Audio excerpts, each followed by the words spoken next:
Where some of the world's most serious crimes are tried at the International Criminal Court in The Hague. We're being assaulted and our lands are being attacked every day. Who do we complain to? Where do we go?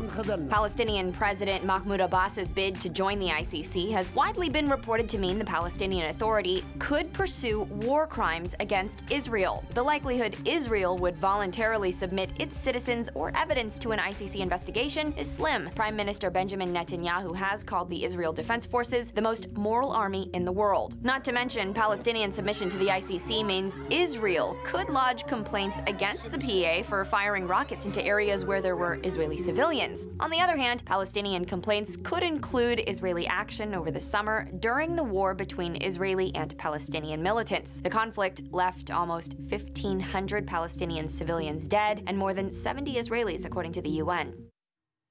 Well, the non-member state of Palestine will become the 123rd member of the International Criminal Court. It's going to happen on April Fool's Day, but this bid is no joke, and Israeli Prime Minister Benjamin Netanyahu is not laughing.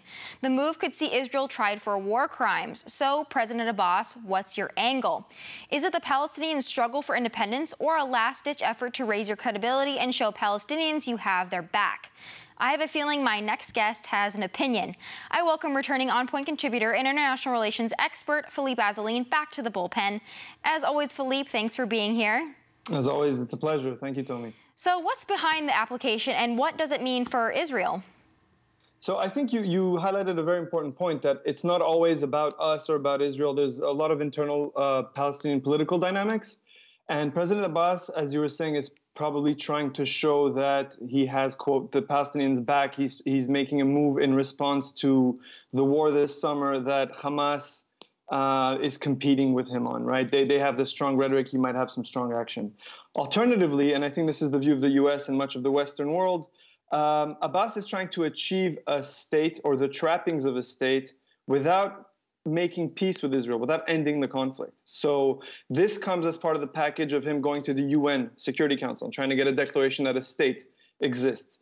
The declaration of the UN General Assembly was also to try to get Palestine recognized as a state. All these steps are to move the Palestinians forward without having to compromise regarding the end of conflict. I think that seems to be the case. He's trying to circumvent the process, and the United States doesn't support it. They don't support the bid. President Obama said that as well. However, our response doesn't seem to be very strong. What do you make of the United States' response to this bid? It's a very interesting response. It's a very good question. I find the foreign policy of the president, and especially with this issue, to be a bit ad hoc. It seems to change every few months. But there has been a commitment to keep on the track of the two-state solution, however aspirational that is at this point. So on the one hand, the president has been saying he wants to see a Palestinian state. On the other hand, he doesn't want it to come about through circumventing the process. So the Americans are in a difficult situation. They want to signal to the Palestinians that they want them to have independence, but they also want to signal to the Israelis they're not letting the Palestinians achieve a state without peace. What I think President Obama is doing is he doesn't want to get a more of a reputation of not backing Israel, because that's what a lot of his critics say about him. Yet he doesn't necessarily want to back Israel with full force either. So he makes these empty promises or empty statements that aren't really filled with a whole lot of anything. What do you think the chances are that the U.S. will pull aid from the Palestinian Authority, which is about $400 million per year? They said that this is something that they might look to doing. Do you think that that's probable at this point? Yes and no. I know I answer like that sometimes, but Congress holds a lot of the strings when it comes to money. And Congress is now turning Israel into a wedge issue much more aggressively. There's legislation now trying to be passed to move the embassy to Jerusalem. But it's true what you're saying about Obama making a lot of posturing to reassure the parties. And I feel like I agree with you. Most of it is a lot of politics. I don't think ultimately the aid will stop. It might be suspended, but it won't stop. And the reason is simple.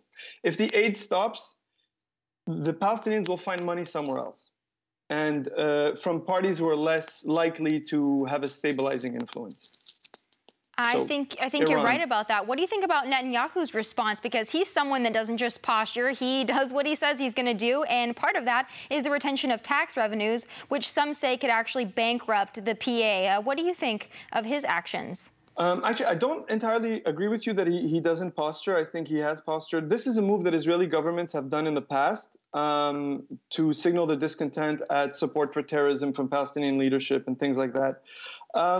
I think he also has an interest in not letting the Palestinians go bankrupt or look for money from Iran or sources of that kind. On the other hand, this is a very serious move on the part of the Palestinians to try to make life impossible for Israeli officials, Israeli elected officials, and military officials.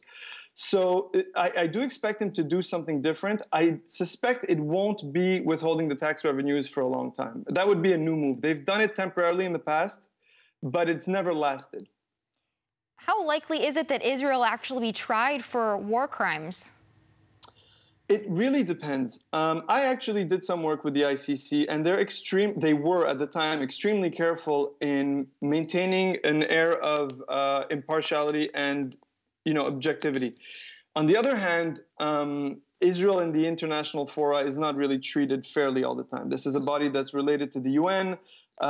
Israel has fears that it might not be treated equitably. The rules say that if a country, or some individual rather, who is subject to the court, is being tried sufficiently in his jurisdiction, then the court does not exercise its jurisdiction. So, for example, if somehow they find a way to bring the case against a couple of Israelis for actions this summer, objectively speaking, it would be very hard to prove that these officers need to be tried in the International Criminal Court. And the reason is that Israel has a very activist Supreme Court that oversees Israeli action. It's got a lot of NGOs that bring these cases to court in Israel. It's got a very strict military tribunal. People don't always like the outcome, but there's a lot of scrutiny. And also, the crimes have to be sufficiently important. So, and there also has to be intention, so sufficiently important, intent to cause a crime, and also not sufficiently investigated in the country of origin. Those are three high thresholds to meet.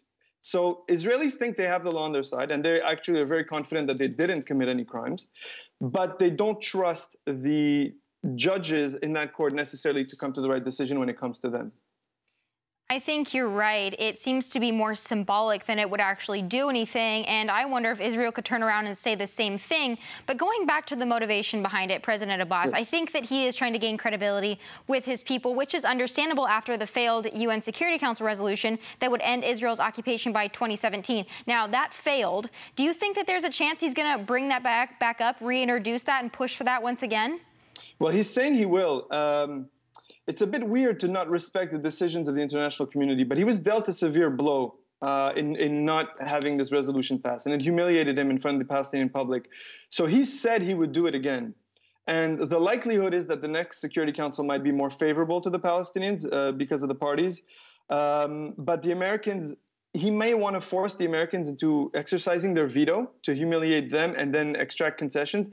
This is a bit of an abuse of the diplomatic process if we trust that it's meant to do better things, and of the judicial process to pressure Israel and the US into giving the Palestinians concessions without forcing the Palestinians to make the ultimate compromise, which is accept an end of conflict, which has always been the problem. Israel has offered, according to Dennis Ross recently, he said 4 times under American brokerage, 4 peace deals that would have given the Palestinians, at the end, 100% of the territory. And Philippe, I want to go back to that because a lot of people bring up settlements. A lot of people don't understand what they are, what they mean. We just know that everyone's upset about them. Yes. So are settlements still the main sticking point in this conflict? To many people, they are. I thank you for the question because it is something that needs to be elucidated more. The settlements are Israeli villages, civilian villages, because they're smaller than cities, that are built in the territory that was taken from Jordan in 1967, that the Palestinians now claim to want as a state. The Israelis and a number of scholars contend that they are perfectly legal because Israel has a legal claim to that territory. And most of the NGO community and European governments claim that they're illegal. The real problem with settlements is a symbolic one, in the sense that the new construction is always in territories that Israel intends to keep and that the Palestinians have agreed Israel will keep and swap for other territories. But the symbolism of new construction when there's talk of peace and a Palestinian state is not helpful. I think the Israelis are continuing to announce new construction. That doesn't always happen, but they continue to announce it to put an incentive to Abbas to negotiate in good faith. I think so too. Far, I think they're putting a little bit of pressure on him there. They're using the construction of settlements to do so. But I'm glad you brought it up because a lot of people don't understand this settlement issue. But thank you once again, Philippe. Always enlightening to have you on, and we welcome you back anytime.